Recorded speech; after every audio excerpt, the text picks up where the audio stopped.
That's set up.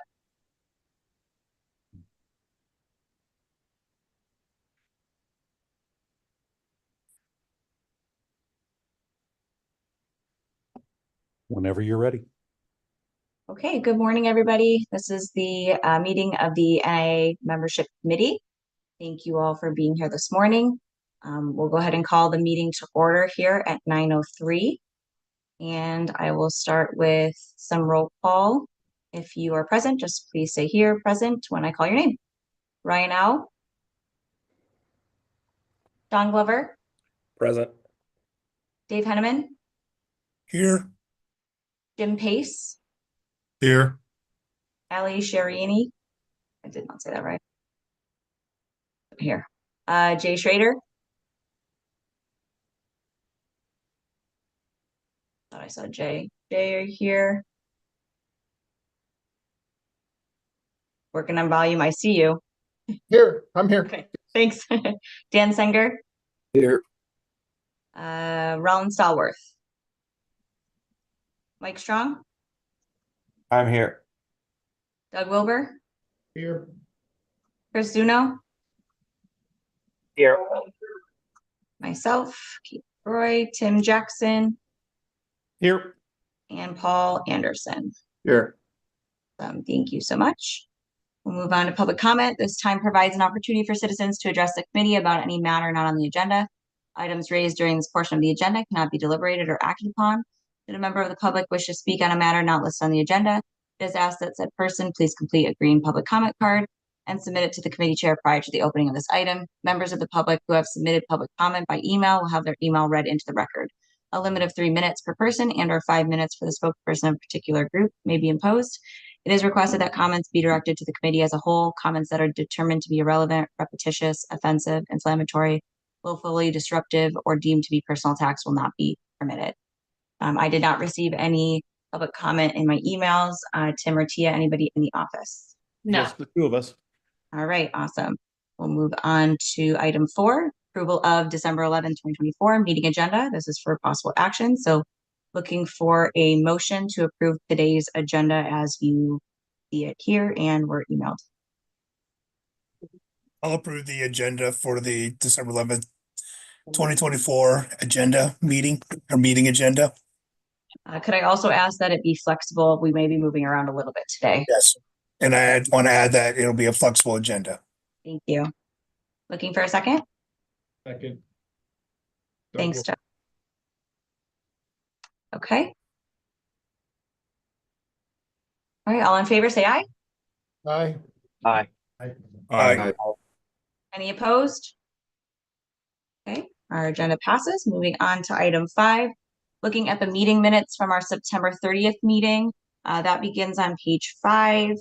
Hopefully you had a chance to kind of read through that. If there were any errors or anything that needed to be changed, if you could just let me know that before we move to a motion. Anybody see anything needing to be updated? Good. All right. If not, then looking for a motion to approve the minute. Motion to approve the minutes. Thank you. Looking for a second. I can second the motion. Thank you. All in favor, say aye. Aye. Aye. Aye. Aye. Aye. Thank you. Sorry. Any opposed? All right. Passes. Moving on to item 6. So here's where we're gonna maybe move around a little bit today. I don't know that we're ready to really dive any deeper into the membership regulations, the 200 to 215 regulations. We will talk about them if anybody has anything that they wanted to share. But then I think in our next meeting, what we'll do is I'll come back with some edits of things between last meeting and this meeting that need to be updated, some outdated language, and then anything we wanted to add in there. I know we talked a little bit last meeting, so really this meeting, I'll just open it up for anybody that has something specific for one of those regulations that they wanted to talk about. And then if not, we'll kind of move off of that for this meeting. The first thing I did want to talk about, though, in item 6 is A, which is a possible new regulation for team. We've talked about this quite a bit. So this is, again, what we had originally been proposed to look at. And we've talked about, is this for membership, joining as a member, maintaining your membership? Is it for postseason? Is it what is kind of the purpose of this? And I think we kept coming back to the fact that we wanted to establish something about membership. And so some ideas I kind of had in regards to this that I wanted to talk through are maybe just adding, instead of adding a definition for team, since that word comes up a lot in our regulations, and I don't necessarily think that in every place where the word team comes up, it needs to mean a team of this size, as we often have smaller teams in this that are, fielding the team, but might not have enough to maybe compete in postseason as a team. So there's kind of two options I see in this, and then I want to get everybody's feedback. One of them would be adding to our current membership regulations. Specifically, there's a regulation that talks about that each school, it's 202 is the regulation, NEC 385B.202. It's for our private and charters and how they are able to add, because that's really what we're focusing most on, since our public zone schools are allowed, if their district is already approved, to be members. So this is really more related to those types of schools. So that regulation exists, and it talks in that regulation that if you want to apply, each school that submits their application for full membership must have at least one athletic program for boys and one athletic program for girls during the fall, winter, and spring season. So it's addressed there. My thought could be that we maybe add another section there that says something to the effect of, once approved for membership, a school must continue to field a boys and girls sport in each season, as it's kind of already written in SIC. And then maybe add a caveat to that to say, if a school only has an individual sport for either a boys or girls team in any given season, they must meet these minimum team size requirement. And we can either give numbers to that, or we could say that it must be like as it relates to team scoring in the postseason, so that we don't even have to specify the numbers, since those numbers are already kind of a known fact. So that's kind of option one, is maybe adding to our membership regulations so that we have something as a safeguard that they know when you're applying, not only do you have to have this at the beginning, but you have to maintain that throughout the year. And if you only have, say in the fall, a boys and girls cross country, you can't just have one kid on the roster and continue to be compliant for our membership purposes. You have to have your minimum number by your postseason. The other option there is we could add maybe something to our new regulation. We have a regulation that was proposed. That's Tim, has that regulation that you wrote about the dropping of programs, is that fully clear? Or Paul, I guess, could answer that, fully cleared through the LCB and everything? I don't know what, that's still pending, right? Okay, so the other option could be adding to that regulation, because there's a section in there that talks about the penalty. So it basically states, if during a 2-year period which schools are classified and aligned, a school does not field or maintain a varsity team for a sanctioned sport that was classified and aligned, that's kind of saying, like, you said you're going to have this team and now you've dropped this team.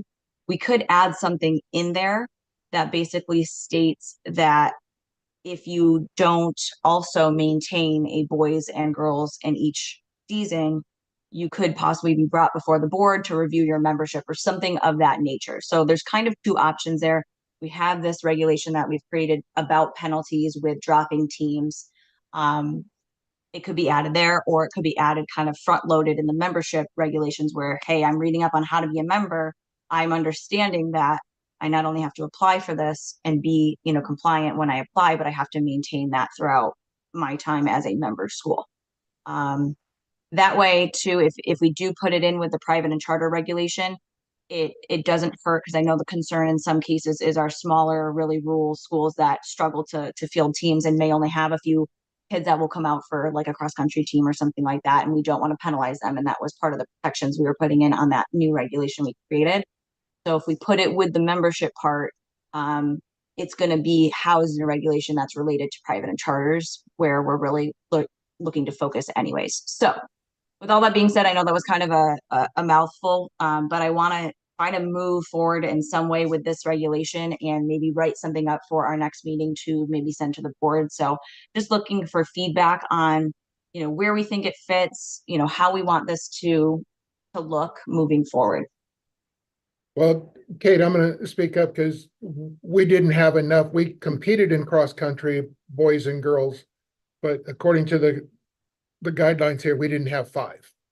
I think we had 3 and 2 at the end of the season. So we didn't have enough to, compete as a team, but they ran individually. So, You're able to field boys and girls in other sports though? yes, For fall, right? So this would only be relevant if that was your only sport in a season. So we're looking at, yeah, you can definitely have teams that don't meet these requirements, and that's fine. You're able to maintain that team.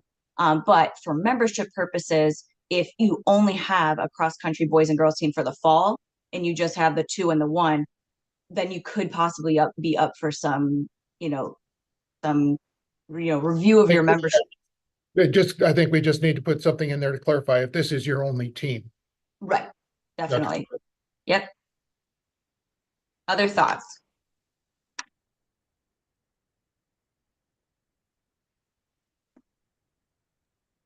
Hey, Kate, this is Doug. I got a quick question.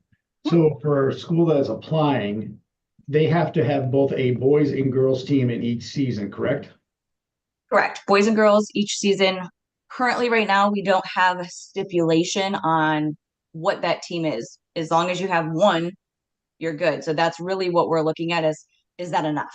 And then also, once you get in, maintaining that, because that's starting to be some of the issue is that they get in and then they just will drop the program. So they have the one sport they want.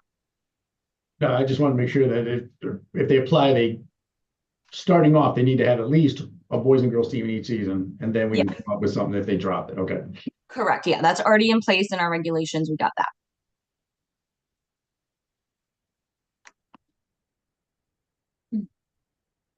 Other thoughts? This is Dave. I think they should have in our regulations say that you need to have like a team, like for at least one sport. And if it's like, I know a lot of schools, because I've talked to one school, they're trying to like, they want to focus on basketball, let's just say. So we'll have a cross country team and a track team, but you need to have, you got 5 kids on a basketball team, you can have 5 kids on a cross country team. And doing that, but you have to maintain like a team. Like you don't have to have football or volleyball, but at least one full team you should have for each season for boys and girls. So like looking at like the numbers here, I know like a lot of people will look at it and say, well, I don't have enough for cross country teams. Does that mean my whole program's shot? No, that if you have for football, volleyball team, you're fine. And you can't even participate in it. It's just there's individual sports where teams are just trying to get in because they want to compete for a region title in basketball. And so I So do think you, I think kind of going along because you're talking about these numbers, and do you feel that these numbers that we need to specify them, or should we just say if it's an individual sport, it must be the size in which can compete for a team title in that given sport? Do you think that's good enough? Do you feel like we need to specify the number? Because I do agree with you that we need to have that. I don't know about a specified number, but I think you should be able to compete for a title in that sport. So you don't even have to put like a number Perfect. on there. It's pretty much known in cross country for a team title, you need 5.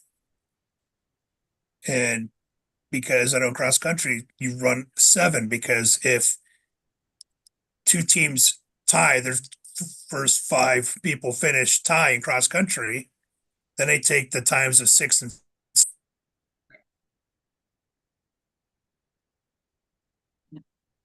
Oh, I think we lost Dave. Okay, if he comes back, we'll let him finish. Anybody else have other thought? Hey, Kate. Yeah. A couple of things. One, I think one of the issues where we've run into this numerous times and just had a side conversation about this is the word team has a connotation and individual sports have a team concept to them. So it's almost to the point where maybe it's time we start looking for different terminology, because I think a lot of things we use interchangeably and it gets confusing. And the other aspect is this, one kid on a track team, sorry to say it the right way here, could win a team state title as an individual. They could go up and win, they could win a state title for their team. And I think that's where we get lost on that, because of the fact that we have a scoring number for cross country. We have scoring numbers for track and field as a team, but in essence, we don't. I mean, you just don't, especially in track or swimming. But that's where that's where I think there's a lot of confusion. And I think it's almost to the point where we have to have different terminology, and I don't even know what those terms would be. Yeah.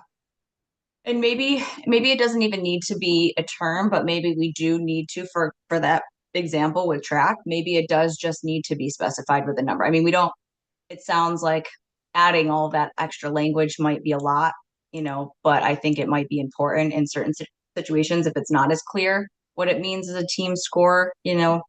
So maybe, when we add that, we do say they must meet, if a school only has an individual sport for boys or girls in that given season, they must meet the minimum size requirement to qualify for this regulation. Just size, just for as in purposes of regulation, like maybe not even put the word team. And then we can just specify with these, because I think these numbers, we've vetted these numbers pretty well. And I think we've come to an agreement across different committees, and whoever's, really vetted this has agreed that these numbers make sense. So maybe just for those not including, the football, soccer, the team sports, we won't include, because if you have that team sport, you're okay. And we just do the individual sports and put those numbers that are listed here next to it as part of the regulation, just to be super clear as to what we mean. So there's no question on it. Other thoughts?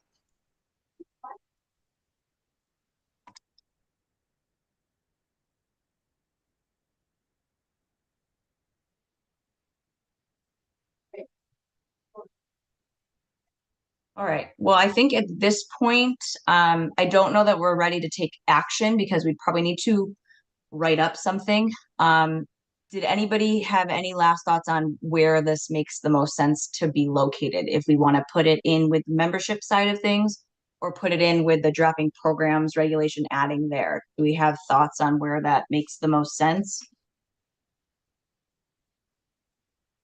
Anybody?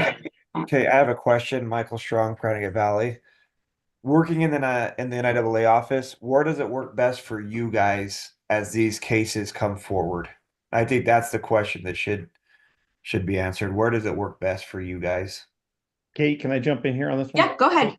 Hey, Mike, morning. I think the real issue here comes from the fact that after they're approved, it's maintaining that membership. I think that's where this really starts to rear its head, because what occurs is a school comes forward and they meet that minimum requirement.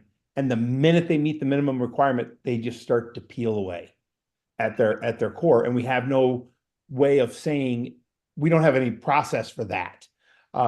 In reality, a school could, by regulation, and we could go back and address that as well by regulation, a school could come in as a full member and peel it away to be one sport in one season for one gender.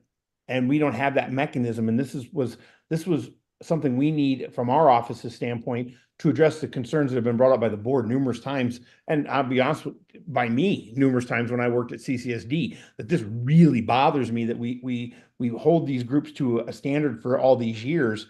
And then the minute they get in, it's free reign. So I think from our standpoint, the working concept of this is something that we can reference back to, we can use as a tool, and we also have some teeth in it that if we have to apply it, we can. I think that's, for me, that's my point. Kate, I'm going to leave it to you on your part. Yeah, I mean, I feel the same. I don't think it makes a huge difference where it's located. I do think maybe front loading it into the membership regulations would help, because they're all kind of there talking about what you need to be a member. And so if we can start adding some language about maintaining membership there, that might help, just because, you can say, hey, here's the regulation on being a member, getting membership and being a member and maintaining your membership, and that's all kind of in one place. So I would probably lean towards that, but wanted to hear other thoughts if people thought it might be better in like a penalty, more of a penalty regulation area. I don't think it makes a huge difference either way, but just wanted to see what everyone else thought. All right, anything else on this regulation? All right, so my plan for this is I'm gonna write up some language to present at our next meeting that we can hopefully tweak if necessary and fix it up nice, and then hopefully get it to the board. I do think this is something that would be nice to have at some point, as soon as we can, just because we have a lot of new schools that are constantly being built and trying to get membership, and the sooner we get this in there, the better it is, for us to kind of stand behind it early on in the process of becoming a member. What I'm going to do now, I'm going to skip over B. That's that long, list of all of our membership regulations. We're going to skip through B, C, and D at this time, and I want to go down to letter E of 6, which is NAC 385B.306, cancellation of games. So that's on page 22. If you would take a look at that, please. This regulation was, this regulation was brought up at our last meeting. We wanted to talk about the consequences for canceling a game, and if we could add some language possibly to make that a little bit more of a penalty, as right now we don't really implement any penalty for it outside of just kind of a slap on the hand. So we do have a regulation in place. We've said we can certainly implement this a bit more or better. But then we also talked about this. I brought this to the Rules and Regulations and Policies Committee and talked about this last Friday. So if you were listening in on that or part of that committee, you heard some of that conversation as well. So I did want to just talk about some ideas that were brought forth there. And Paul kind of, off the top of his head, wrote a little bit of language that we could add to make this a bigger penalty, basically. So that language, I might not be quoting it perfectly, but language that we'd like to work on, and I want to get your feedback on this as well, is adding something to this regulation to the effect of, absent of any extraordinary circumstances, a school who cancels a game, contest, or meet within 24 hours of the scheduled start time may be fined to the NIAA in accordance with our regulations. That's NAC 385B.960 is our fining regulation. And so not only a fine to the NIAA for canceling the game within 24 hours, but also billed for the cost to the opponent or school district as determined by the executive director. So our thought behind this is, you're canceling within 24 hours. Let's say that school, you're the visiting school and you cancel. The host school has security, ticket takers, ticket sellers, maybe custodians working overtime. It could be your officials pay, if I didn't say that already. All of those costs are going to a lot of times be something that they still have to pay those individuals if things are already kind of in motion, depending on when that cancellation happens. So what would happen in these situations is that school would submit their cost to Tim. Tim would review and basically work with the school. And, if there's extra things in there, like, 75, bags of hot dogs or something, maybe he's going to say, okay, we're not going to charge you. You can use those at your next game, things like that. So we're not going to charge the school for that. But, they'll work with the executive director. He'll kind of approve that bill, and that bill will be sent to that school that canceled, to pay either the school or school district, depending on, our bigger school districts a lot of times are paying for security and officials and things like that. So it just depends on the particular school that is being affected by this. On the flip side, if you happen to be the home team and you cancel and that visiting team comes all the way to you, let's say it's a private or charter school that's traveled to you and they're paying the cost of that bus. You're going to be billed for the cost for them to get out to you if they're sitting there in your parking lot and no one's there and they didn't know that game was supposed to happen or something like that. So with that being said, just wanted to get some feedback, other thoughts that you might have of things that are important with the cancellation of games. And I know that that's been, a hot topic recently. So opening it up for a discussion on kind of the language that I presented and how we feel about that. Well, I've seen Doug Wilbur eat hot dogs, and I can attest that a school may take a financial hit if he does not get to eat the hot dogs. But I like that, Kate. I mean, that to me is important too, because what I don't want to do is I don't want to financially bankrupt a school because of hot dogs. I mean, I hate to say it that way too, but I also understand the financial impact this has on a lot of districts and a lot of schools. For many schools, their athletic departments are run on their gates, period, and they need those gate receipts. And without those, it becomes a challenge to say the least. Also, once the game is scheduled, there are a lot of times when those contracts are signed with services that they can't, you know, fortunately for most of our schools, especially in the South, the SNOA is very accommodating, but they really don't need to be. I mean, they have it in their contract as well. So I think we need to make sure this is laid out clearly, and understanding that this is not to be punitive for the sake of punishment. It's punitive for the sake of there's a financial cost to this that just no one seems to be cognizant of sometimes when they pull the plug on a game at the last minute. Yeah, but if those hot dogs are already pre-cooked, they gotta go somewhere, buddy. I know, Doug. I'll help you out, my friend. Anytime I can. But no, Tim, I agree with you because we see a lot of, we see a lot of it down here where schools are canceling within 24 hours, and we're still getting this SNOA fee. We're still getting charged from transportation, so to come up with something that puts that in place. So now it's something hard. It's in writing. Hey, if this happens, you are going to be charged.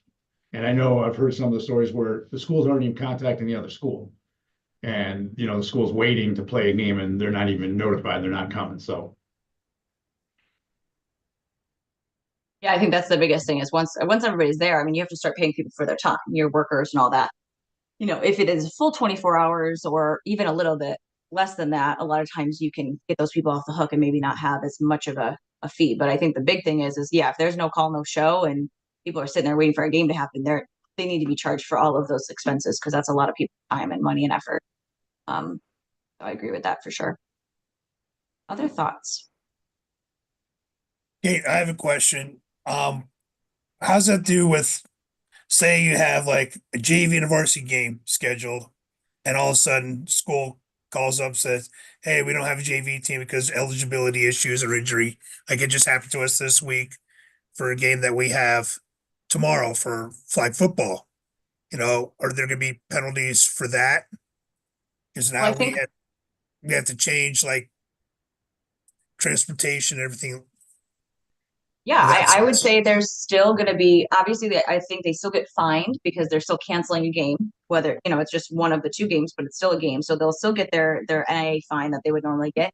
And yeah, I would say if there is a cost to that, if there's some effect on that school cost wise that you're able to prove through documentation that you present to the executive director, I think 100% that there is a possibility they'd be charged. It might not be a lot, but something for that, and maybe even let's say you have a JV and a varsity game and those workers are expecting to work a certain number of hours and now you just cut their hours in half because they're going home early. That could, be a financial hit. If it's within that 24 hours, I say it could be submitted for possible.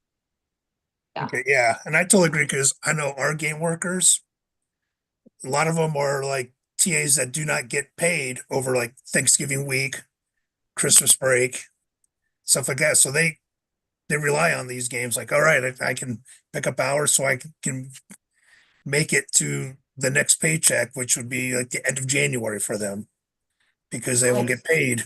So Yep. It's off the table. Other thought?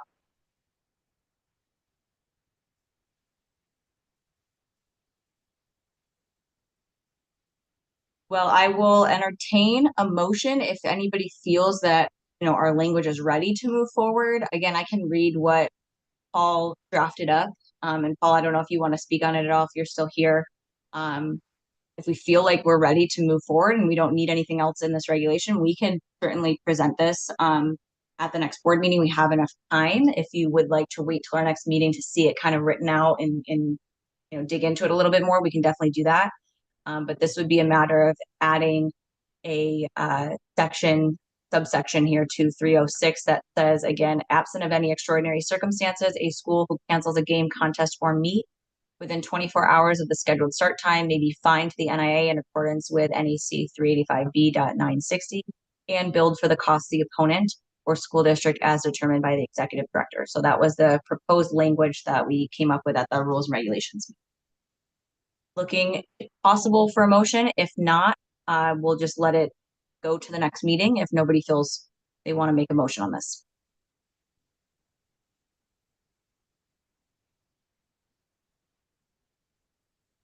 Hey, Kate, Doug, I'll make a motion to approve everything you just read. I'll second that. All right, so the motion is to approve the proposed language that I just read off. We have a first, we have a second. Any other conversation, discussion on that language before we take a vote? All right, all in favor, say aye. Aye. Aye. Aye. Any opposed? All right, that passes. This will go to a workshop for the board meeting since it is a change to a regulation. So I will get it drafted up and send out that workshop notice. It needs to be out 30 days before the board meeting. So it'll be a quick turnaround here. Probably get it out tomorrow just so you are aware you'll see that. And then anybody can come and talk on public comment about it and see if there's any changes anybody feels necessary. Otherwise, the board will be able to then take some action on it if they feel it's ready to go. So thank you. I appreciate that. I think it's important and I'm glad that we are, moving forward with something like this to protect our schools.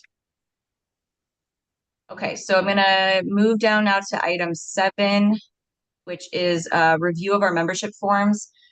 This is not something that goes to the board or anything. These are just documents that our office uses to help with, getting new schools on board and your membership renewal so that we know what's going on from year to year for our member schools. But I did still want to have some action from this committee because, we are here to make sure that this is running as smooth as possible. So what I've done and included here, a lot of the language is the same that we had on our forms because we didn't really see any major changes in the last meeting, but nobody really brought up any major changes language-wise.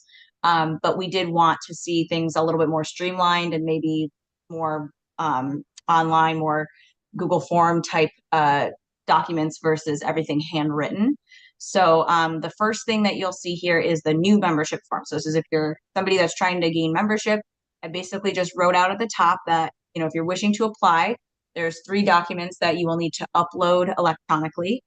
One is going to be the signed form because we did feel there still needed to be a sign off form from the principal and superintendent or governing body of that school. Also, there's for membership, there is in our regulation, you have to have a copy of a letter of intent basically about why you want to be a member school, which needs to also be signed by those individuals. And that's outlined in this on this document. And then a copy of the school's accreditation also by regulation is required. So those 3 things will be hard copy documents that they will then scan and upload into the Google form.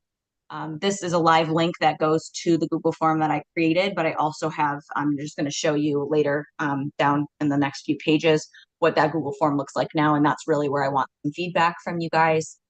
So this will be a hard copy that we send to them via email and just say, hey, here's your application. It's 2 pages. I'd like to get it down to 1. So I have a couple things that I want you guys to look at on here too. And then they have to navigate to that Google form to complete it and upload those hard copy documents. So as I mentioned before, all the language here is pretty much exactly as you saw it on the original membership packet that we saw last time we met. There was a couple things I highlighted here to discuss if we really see it necessary to keep in there. So some of it's going to be kind of a poll question. And then the rest of it, like I said, is really just everything that we already had in that document prior. So the first section I have highlighted here, and Paul, if you want to chime in, this whole section is just talking about the information that you provide in your application will determine your classification, region, leagues, all that. if you're not listing your sport, you're not gonna be eligible for postseason. And that there's other membership options available. Some of this I feel like is already kind of known, and as well as I can add it to the Google form. So I don't know that it needs to be on the sign-off sheet because they're already going to be completing the Google form. And I want to make this as concise as possible. And I felt like the most important things for a principal and a superintendent to sign off on are the other regulations listed here. This seems more procedural to me and could go in the Google form. So Paul, what do you think about kind of moving that off of this like compliance signature sheet?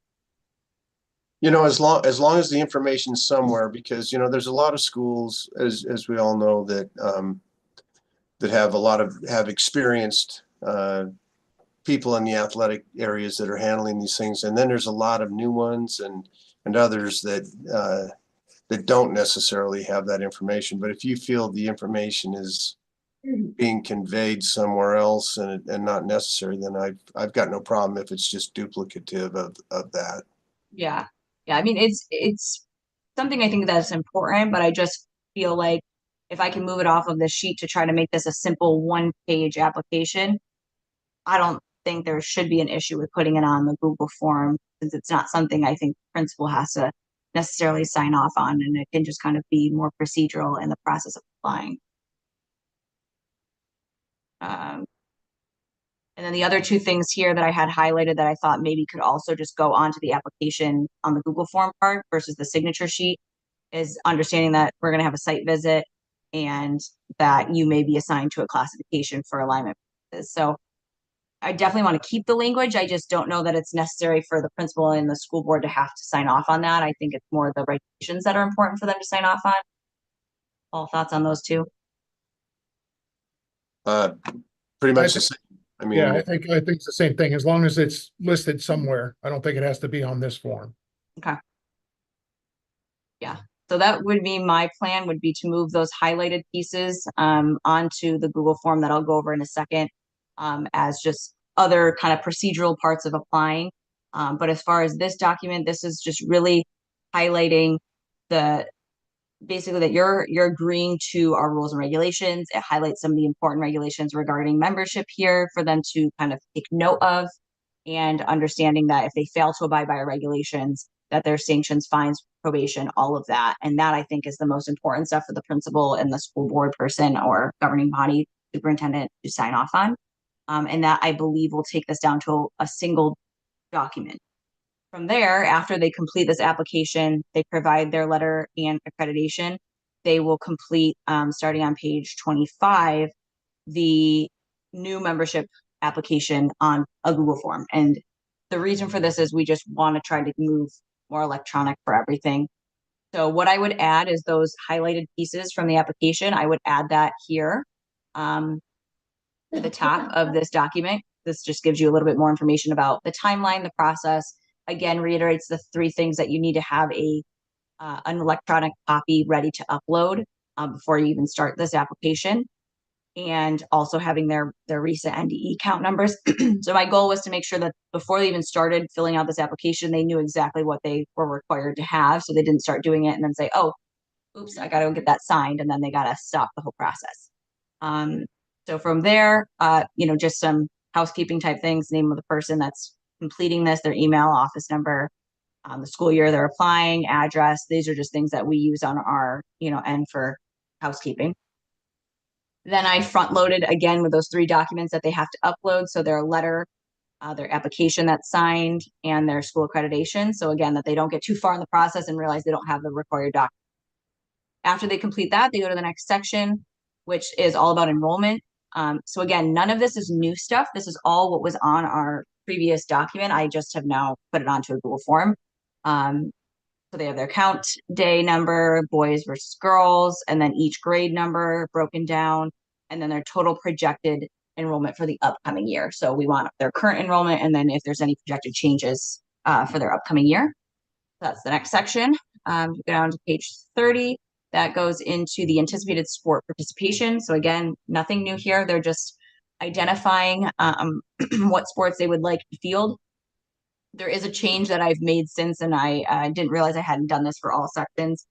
I did just have an indication of our varsity only sports. Obviously, we can have JV non-scoring participation, but these are traditionally varsity only sports. So I indicated that for each season, so they didn't mark, freshman, JV, and varsity for those sports. They just did it for, any other sport that they would like to have those levels on. So on page 32, I've updated bowling and skiing to be varsity only as well on here. Again, they're just marking what levels, which sports and which levels that they're going to try to have. And then I missed this part too. So after they say which sports they're going to have on our form, we have a section where they talk about if they have the facilities or not. So here they're just marking if there are any sports, with the exception of a sport that is not held on campus, that you're not going to have the facility for, please list the sport and the anticipated home site for that sport if it is not at your home site. Or if you're going to be a road warrior, they can kind of indicate that they're never going to be able to play at a home site. So I have that for each sport as well.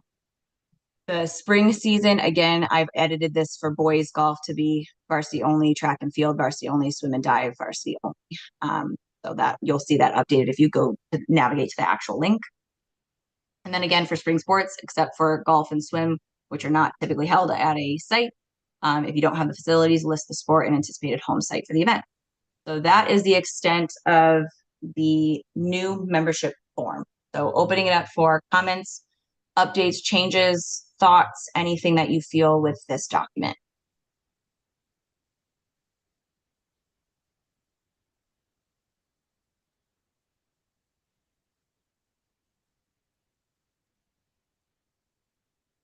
I think it looks really good. Thanks, Mike. Like I said, there's not really a lot of change. So unless we felt that the actual document needed to be changed, it's really just moving things more electronic. It's not a huge change to what we've been doing. Anybody else?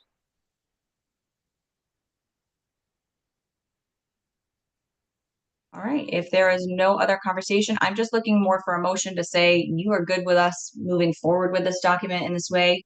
Again, doesn't need to go to the board or anything for approval. It's just more procedural for our office. I motion to approve the document. Okay, looking for a second. I'll second it. Was Dave? Okay, any other conversation on this? Any other discussion? All right, all in favor, say aye. Aye. Aye. Any opposed? All right, this will be our new document that we push out to new member schools. I appreciate your help in getting that done so that we can move to be a little bit more efficient. All right, the other document that I have updated is on page 34. Down to it. This is our membership renewal. So again, this is one that's a little bit more personal to you guys since you complete this every year. Again, trying to streamline things, get it more virtual for everybody.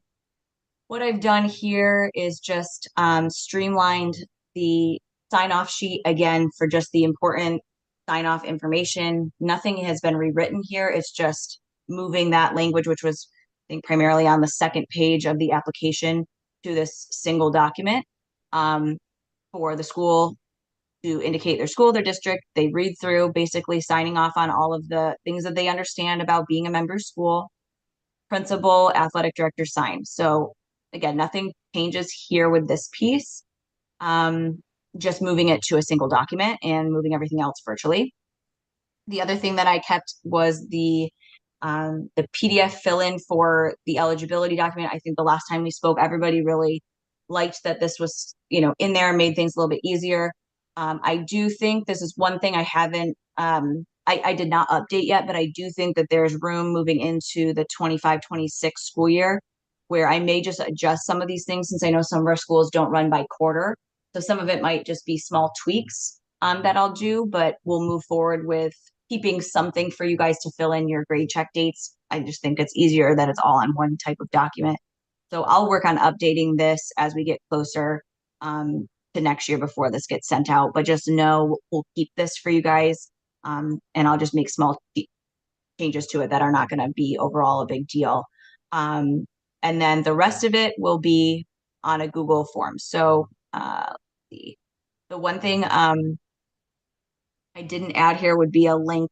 I'll link that Google form to the actual renewal form to make things easier, like I did for the membership. I didn't link it here, but I will do that.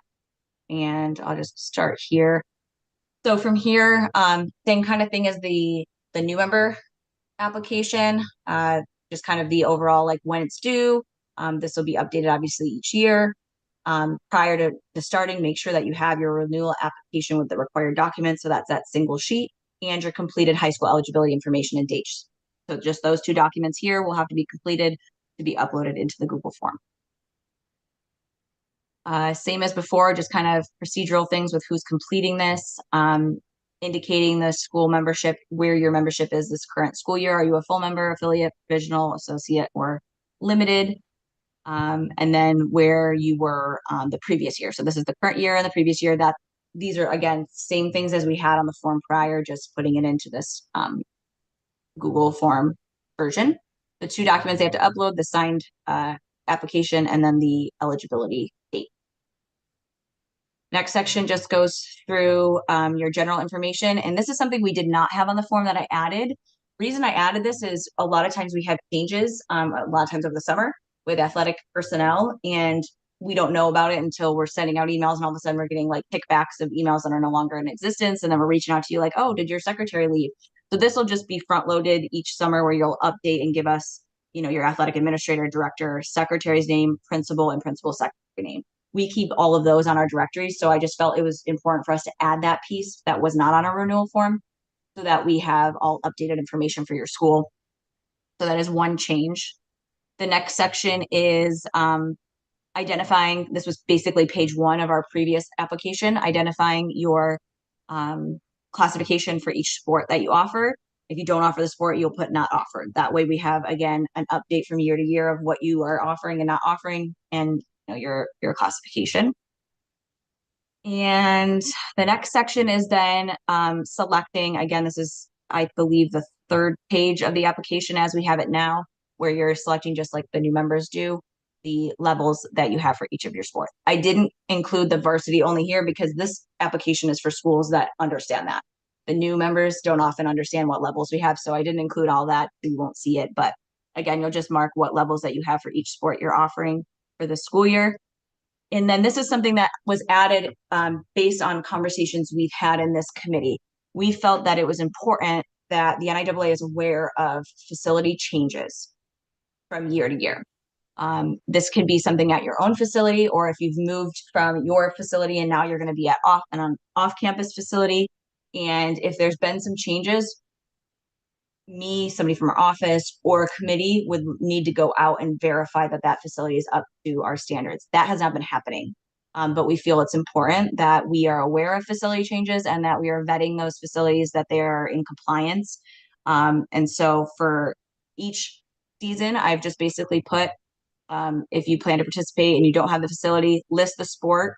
And then later on, I have the information about if there's been changes. So tell me if it's off campus, and then here's the changes. So please explain any changes to facilities that have occurred in the past year. This includes, but is not limited to, upgrades, changes to surfaces, significant issues, moving to or changing in an off-campus site, anything. Basically just write all the changes so that we are fully aware of that. So that is at the end of this piece. The rest of it is very similar to what the new membership, so it all kind of looks the same there. And that's it. So again, opening it up for conversation, thoughts on that, changes, additions, things I missed that we wanted to add. I know we've talked a bit about some things that we felt were important that, the NIAA knows going into each year for each school.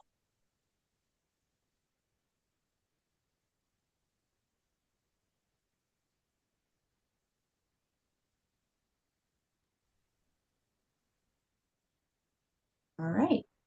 If nobody has any comments, then I would again entertain a motion just to basically say that the NIAA can move forward with the updated renewal form.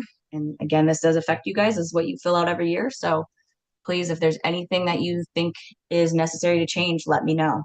Hey, Kate, I do have one question. Yeah. When it comes to like the facilities part and a school answers that they've had changes, how quick is a member from your office going out to do that inspection? because I know these usually get done sometimes April, May-ish.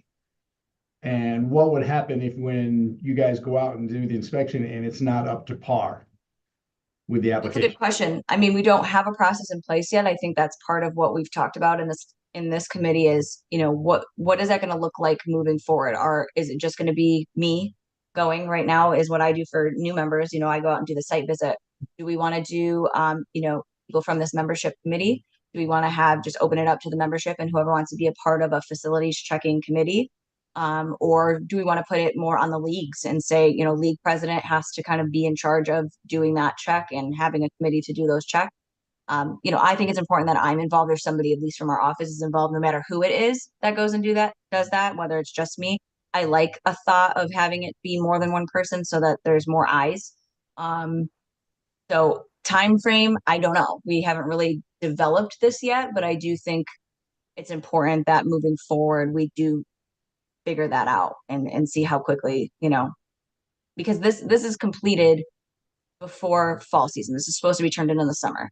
So Right. even for fall season, if we get this form back and we get 5 schools that say, yeah, we've had major changes, we're scheduling from the time that this is submitted to us until hopefully before the first, game, if possible, to get out to those sites just to make sure that they're, good and ready to go. So that would be my hope is before whatever season that is, we're getting out there. Obviously for winter and spring, we'll have a lot more time to do it. But I think if there's any fall sports that are affected, gotta be pretty immediate right in the beginning of the year, which is a tough time, but I think it's important. Yeah, Kate, I just want to add, like, I know with facilities and additions, I know we did it on our gym. Our gym didn't open up until like middle of October. Mhm. Finally got cleared, and so we played like our last volleyball game there. And I know Jay had his turf being put in like in August for field turf and stuff but like I said, if you can put it something in there that said, hey, any changes, what are the expected changes going to take effect, or when are they going to be open, ready to go? That would help a lot of people say, hey, okay, now we can start scheduling. Oh, I can go uh middle September to check a football field that they finally got the field turf installed, and then doing that. And I'd be happy, like with schools here in the South, to go and check facilities, whether it's a new school that is applying or even a current school that, hey, we just had a major change. Like, hey, we just put a new gym floor. Because I know like Green Valley High School right now is trying to get their floor all done and ready to go. So yeah, it happens. Like it's gonna happen throughout, in the middle of the year. It's not gonna be like, oh yeah, we had these changes, but you might not be able to get into that facility until halfway through that season. Yeah, I think that's a good point. Maybe I'll update the language to not only say any changes that have occurred in the past year or are in plans to change during this school year. Maybe it include both so that, because a lot of times you're going to know when that is scheduled to at least get an ETA so that we can continue to follow up and say, hey, where are you at in the process? When is it supposed to be done? And we get in there as soon as it's done before they plan to play on it. Basically, just a caveat that before you plan to play on it, it needs to be, Yeah. reviewed. And yeah, Kate, I'm all in favor of having 2 or 3 people at least to go check. So, I mean, I'll volunteer too to go check facilities, but that way it's not just one person. That Yep. It's always good to have a committee. Agreed. Yeah, so I think to Doug's original question, once we add this for this upcoming year, between now and then, we start developing committee or process for this, whether it be a small committee for the north, small committee for the south, that's able to go out. I do think more than one set of eyes is good, for sure. So anything else?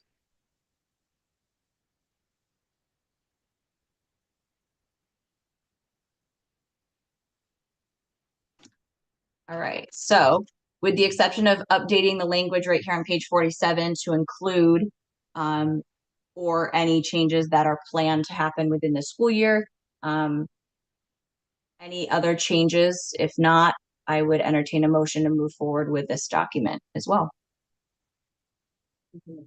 Yeah, Kate, one more thing. Yeah. No, Get in mind. That's what I need. Sometimes changes aren't planned. Like I at a school like in Park, Arizona, where they had a rainstorm come in and ruin the basketball court. And so just one of those things like, hey, yeah, you're planning going to do that. And also they had to change all their volleyball games that fall because they had to just rip out the entire court and put in a new one. So, just Yep. there's that So what I caveat, can like saying, do, hey, if there's any facility changes, please let the NIAA know, like immediately, in case there's an emergency or something happens to a facility where it is unplayable at a certain time in the middle of a season or right before a season. absolutely. So that's a great point. And the next thing I can do is after putting this, explain any changes that you've had or plan to have in the next year. I can do one more, basically a sign off. I agree to, and it will state if there are any changes that occur, unexpected changes that occur to your facility during your, school year. I understand I must contact the NIAA, immediately upon the change or whatever it may be. Something Yeah, like that. I would say, and even try to say, put the language in there to say an NIAA approved facility. You know what I'm saying? That way they're looking at other schools that have already been approved, and they, if there is an emergency, we will work with them, there's no question, but if they can go to a facility that's already been approved. Perfect. All right. I have a question regarding facilities and off-campus facilities. Mhm. Are the schools using those off-campus facilities? Are they so they'll be responsible to know of any changes that have been made and have those reported back? I would say yes. I mean, if that's a facility that you're using, they should know, number one, what the facility looks like. So if they go and they weren't informed and they go, their next game and realize, oh wow, they just did this and they didn't let us know, they need to let us know so that we can go bet that. It might be a case where it's right before a game that they find out. They might have to play that game unless there's literally an unsafe, situation, which an official would be able to determine that. But yeah, they're responsible for kind of being all knowing of that facility that they're using as if it's their own in those cases, because they're putting the liability of all of our member schools with them going there. Yep. All right. Anything else?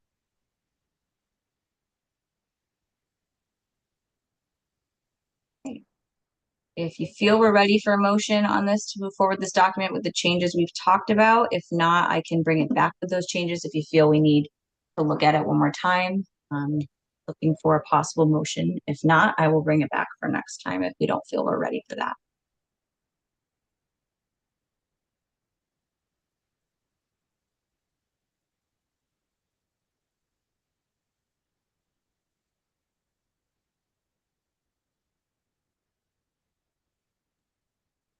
Anybody? If not, I'll bring it back. We don't feel ready. Hi, Kate. John Glover. I'll make a motion to approve this form as Okay. I'll second it. presented. I think it's ready. Awesome. All right. Thanks, guys. And I will, as mentioned, make those additional changes, adding some language about the current year, any planned changes, and then the last thing would be that sign off that basically says, I understand that if there are any changes during the school year that are, not planned, that I will let the NIA know. So I'll make those couple changes to that as well. Great. Any other discussion on this? All right. All in favor of moving forward with this document, say aye. Aye. I Any opposed? All right, awesome. Thank you so much. We will move forward with moving this online. Okay, last couple things here that I want to talk about with documents. The timeline that I presented at the last meeting, basically just an easy way for a new member school to understand the process of what it means to kind of go through this process, what that looks like, time frame, all of that. So last time I presented this, there wasn't really anything that anybody brought up. So I wanted to bring it back for possible action again. Nothing that needs to go to the board, anything crazy like that. This is just a nice document that our office would like to present and offer to our new schools. So gonna look through it one more time. If there's any other changes or things that you feel need to be added.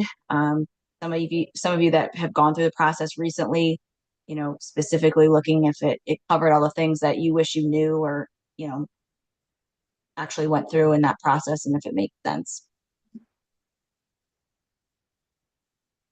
So any conversation, additions, changes?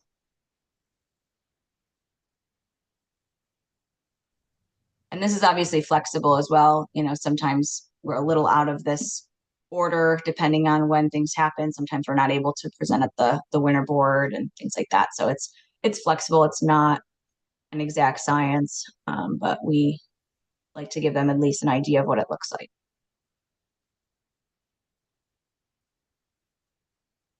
All right. Not hearing any discussion on it, so looking for a possible motion to move forward with this document for our new member schools to help them out. I'll make a motion to approve the document for new member schools. Thank Go to you. Looking for a NIAA. second. I'll second. Was that Doug? Yep. Thank you. Any other discussion on this? All right, all in favor, say aye. Aye. I, Any opposed? All right, that passes. On page 49 is the only one more, there's one more after. So other document that we have for basically explaining associate membership. Again, a document that we would present to new incoming schools that talks about what it means to be an associate member. This is not explicit in our regulations. Last time when we talked about this, I kind of asked Paul's advice on it, and he basically said, I don't think it's necessary to include all these details in the regulation.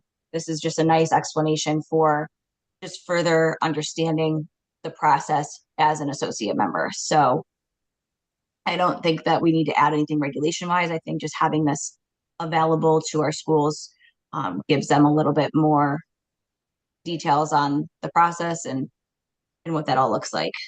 So last time we talked, I don't think anybody had anything to add or change, but if you've taken a second look at it and feel that there needs to be any changes, please feel free to let me know. Otherwise, I would be looking for a motion to move forward with this document. So, other thoughts on this? I'll motion to move forward with the document. Thank you. Looking for a second? I'll second it. Thank you, Dave. Any other discussion? Anything else before we vote on this one? All right, all in favor, say aye. I, Aye. Any opposed? Okay. Again, we will make this not a draft anymore. This will be a document that we present to our incoming new member schools so that they understand the process a little more. And then the last document I wanted to review, this is my checklist that I use when I go to member schools, new member schools that are trying to gain their membership. I write a lot of notes on these. This is just kind of a reminder, more or less, of what I want to ask and talk about. So it's more in depth than just these simple pieces. But I did want you guys to take a look. I did add a few things that we talked about the last meeting, like surfaces, you know, what type of surface for your gym floor, what type of surface for your track. So I hope I didn't miss anything. So please, if you offered something to add and you don't see it there, please let me know. I think I got everything. I hope I got everything. But yeah, just open this up for conversation on any changes, additions, things I'm missing that you feel might be important to ask when I'm going on these site visits. Kate, one thing about facilities, make sure they're ADA compliant. Yes. I know that's just one thing I noticed on there. Again, I just got it Sunday night when we hosted a wrestling event here, pro wrestling, but like, is there wheelchair seating available? I'm like, yes, we do have wheelchairs and that. So that's just something I noticed on here too. So Yep. ADA compliant facilities, because I know some places might not be compliant if you're doing like an off site, but I know most times when schools, when they build it, they always make them ADA compliant, but there might be an old facility that's not. Yep, absolutely. That's very important. It actually came up recently with something with their office. So I will definitely get that added to each of the basically each location where you could post an event. Other things.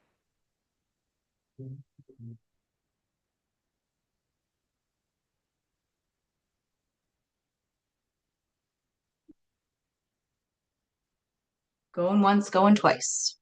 Obviously, if you think of things down the road, just let me know. This is not something I have to bring back for us to approve every tiny change. But if you do, if something comes up and you're like, hey, I thought about this might be important to ask when you're going to these schools, just shoot me an email on it.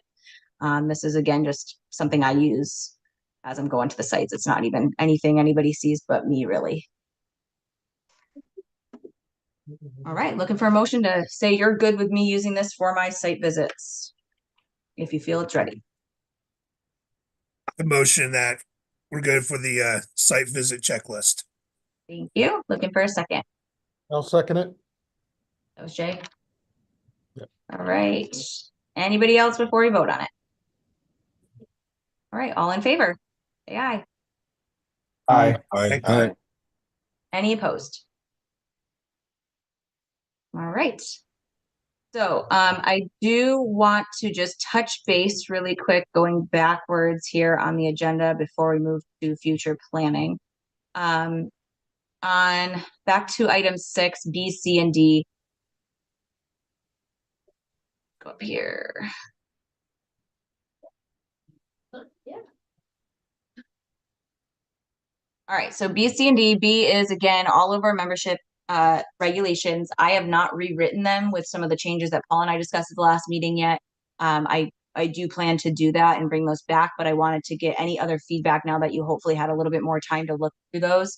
Of any, basically just going to open it up that you tell me which regulation, if you had a specific thing that you thought needed to be changed, just let me know. I'm going to write down any notes that we have on those outside of what Paul and I kind of discussed already. And I will bring those back to our next meeting rewritten with those changes so that we can take a look and vote on those to hopefully make some changes and send them to the board for their review. C is if we felt we needed a definition for associate membership. Last time we met, we basically said we don't feel it's necessary to really have a full definition. And that our internal NIAA doc that we have that basically talks about what it means to be an associate member and all of those stipulations that we just went over was pretty much good enough in this case. And then D is if we wanted to add a new regulation for maintaining membership. We've talked about this a little bit where we feel like maybe adding in some more language about maintaining membership, having your teams and adding those to different areas. Maybe that's good enough, or if we still feel like we want a standalone to maintain your membership, you have to do X, Y, and Z. Just kind of wanted to open that back up for conversation if you felt that's necessary, or if just adding a little bit to our currently existing regulations was good enough. So opening that up, if you have a regulation that you want to take a look at, I can scroll down to it. If you have any thoughts on C or D that you want to share, feel free to share. And then we'll go from there.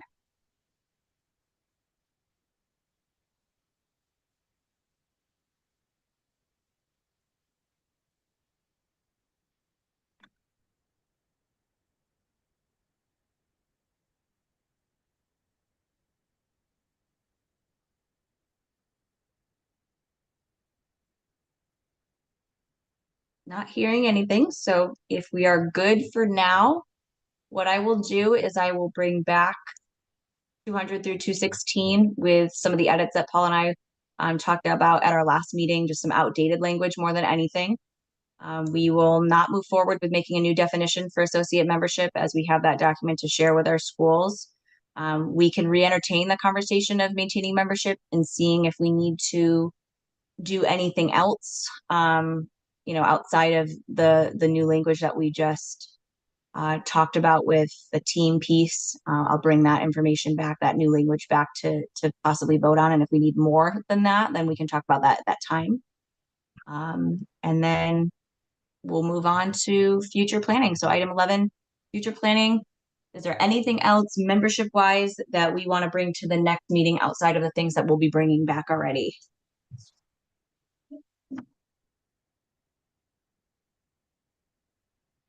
Again, I'll bring back those regulations we've talked about. I will bring back the